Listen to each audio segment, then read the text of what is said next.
नमस्कार बंधुरा आज के आमी मालपोआ करे देखाबो। तोमरा बंधुरा प्रथम थेके शेष पर्यन्त भिडियोटा देखते थाको ताहले बुझते पारबे आमी मालपोआटा किभाबे करछि। तो सुनीता तारासुंदरी भेज आमी सुनीता तोमादेर जखोनी मन पछंद बा नतून खाबार खेते इच्छा करबे यूट्यूबे गिये लिखबे सुनीता तारासुंदरी भेज और सबस्क्राइब करबे आमार चैनल। आमार समस्त रान्नार अपडेट पेते बेल नोटिफिकेशनटा अन करे राखबे बंधुरा।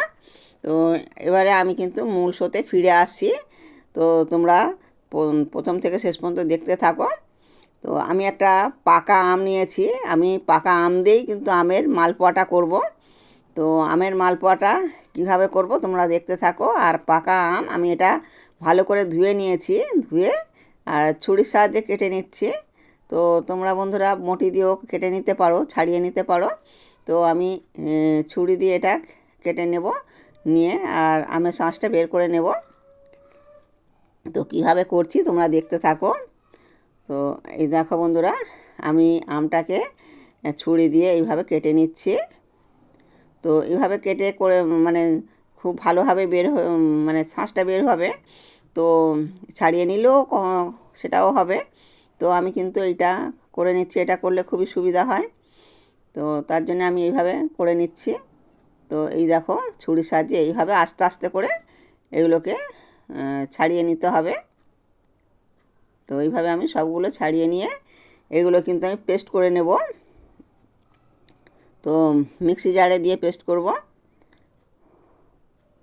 তো আর রথযাত্রা এসে গেছে, তাই কিন্তু আমি এই আমের মালপোয়াটা করব। তো এই আমের মালপোয়াটা কিন্তু এই রথের জন্য কিন্তু খুবই ভালো। আর যেহেতু জগন্নাথ মানে এই মালপোয়াটা খেতে ভীষণ ভালোবাসে, তার জন্য কিন্তু আমি এটা করছি। আর এখানে দেখো এই বাটিটার এক বাটি মানে সিদ্ধ চালের গুঁড়ি নিলাম, আর এক বাটি ময়দা, মানে ওই বাটিটার এক বাটি ময়দা আর এক বাটি সিদ্ধ চালের গুঁড়ো নিয়ে নিলাম। তো এটা কেনা চালই ছিল, কেনা চালের গুঁড়ো। আর পরিমাণ মতন লবণটা দিয়ে দিলাম। তো ভালো করে আমি মাখিয়ে নেব। ভালো করে মাখিয়ে নিয়ে তারপরে কিন্তু আমি এর মধ্যে আমের পাল্পটা দিয়ে দেব। তো মাখানো আমার হয়ে গেছে লবণটা দিয়ে।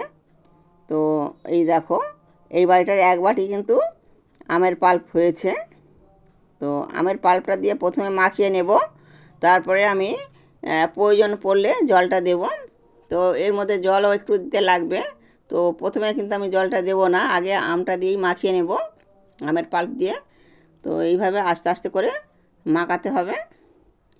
আর আমি এক বাটির মতন মানে ওই যে বাটিটার এক বাটি আমের পাল্প নিয়েছিলাম ওটারই এক বাটি মানে জলটা নিয়েছি, ওর মধ্যেই আমি নিয়ে নিয়েছি। তো পুরোটাই লেগে গেছে। তো আস্তে আস্তে করে কিন্তু এটা মাখাতে থাকবো। আর যেহেতু এর মধ্যে চিনি দেবো আর একটু ঢিলে হয়ে যাবে। তো এখানে দেখো আমি আমল দুধটা দিচ্ছি। তো 2 চামচের মতন দিয়ে দিলাম, 2 চামচ হলেই হয়ে যাবে, আর টেস্টি হবে। মানে দুধটা দিলে পারে আমল দুধটা দিলে টেস্টি হবে। আর এখানে চিনি কিন্তু আমি হাফ বাটি দিয়েছি, আর ছোটো চামচের 1 চামচ এলাচ দিয়েছি। তো চিনিটা তোমরা বন্ধুরা কম বেশি করে নিতে পারো। আর এখানে আমি মানে হাফ বাটির মতন দিয়েছি চিনিটা। তো এটা প্রায় 6-7 মিনিটের মতন ফেটিয়ে নিতে হবে। তো 6-7 মিনিট ফেটিয়ে নিয়ে দেখো এরকমটা হয়েছে, একটু কিন্তু টাইট হয়েছে। এটা 10 মিনিট ঢাকা দিয়ে রাখলে একটু ঢিলে হয়ে যাবে, তাহলে কিন্তু ঠিকঠাক মতন হবে। তো একটু টাইট এরকমই রাখতে হবে। তো যেহেতু চিনি দেওয়া আছে এটা কিন্তু 5 মিনিট রাখলে 5-10 মিনিট রাখলে ঢিলে হয়ে যাবে। তো আমি ঢাকা চাপা দেওয়ার পর আমি কী অবস্থায় থাকে সেটা আমি তোমাদেরকে দেখিয়ে দেবো। তো এটা আমি 10 মিনিটের মতন ঢাকা চাপা দিয়ে রাখলাম, 10 মিনিট পরে ফিরে আসছি। তো ওই দেখো এবারে একটুখানি হ্যান্ড উইচ দিয়ে নাড়িয়ে নেব। তো এই দেখো হ্যান্ড উইচ দিয়ে আমি একটুখানি ফেটিয়ে নিচ্ছি। তো তোমাদেরকে আমি চামচের সাহায্যে দেখাবো কতটা সুন্দর হয়েছে এটা। তো ব্যাটারটা কিন্তু এরকমই কিন্তু হওয়া চাই। এই দেখো এরকমটাই হবে। তো খুব টাইটও হবে না আর খুব ঢিলেও হবে না। আর দেখো এই চামচের পিছনটা কিন্তু লেয়ার মতন থাকবেই দেখো। তো এবারে তেলটা আমি গরম হয়ে গেছে, এবারে হাতার সাহায্যে এক হাতা করেই দেব। তো এটা একভাবেই কিন্তু ঢালতে হবে। আর প্রথমে তেলটাকে খুব ভালো রকম গরম করে নিতে হবে বন্ধুরা, আর তারপরে কিন্তু এটা মিডিয়াম টুলোতে দিতে হবে। আর ছাঁচার সাহায্যে গরম তেলটা একটু এইভাবে দিতে হবে, তাহলে খুব সুন্দরভাবে ফুলে উঠবে।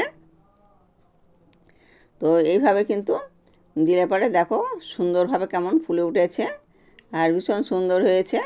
আর এই আমের মালপোয়াটা খেতে ভীষণ টেস্টি হয় বন্ধুরা। তোমরা বন্ধুরা আবার বলছি একবার হলেও করে দেখবে, ভীষণ খেতে ভালো লাগবে। এটা ছোট বড় সকলেরই ভালো লাগবে।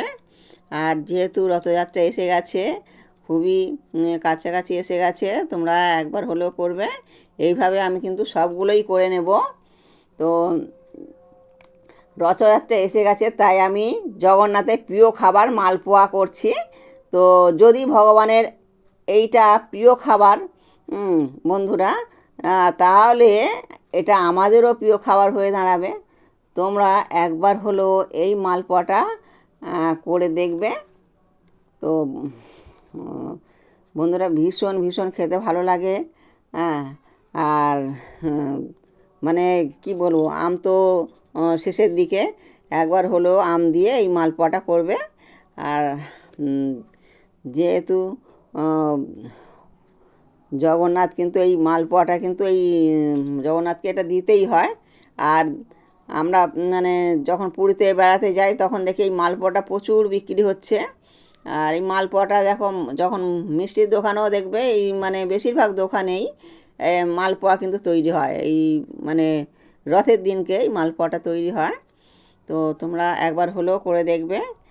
আর আমার এই সহজ রেসিপিগুলো দেখে যদি ভালো লাগে তাহলে প্লিজ আমার চ্যানেলে সাবস্ক্রাইব করবে, বেশি বেশি করে শেয়ার করবে বন্ধুরা। আর আজকের রেসিপি কেমন লাগলো কমেন্টে অবশ্যই জানাবে।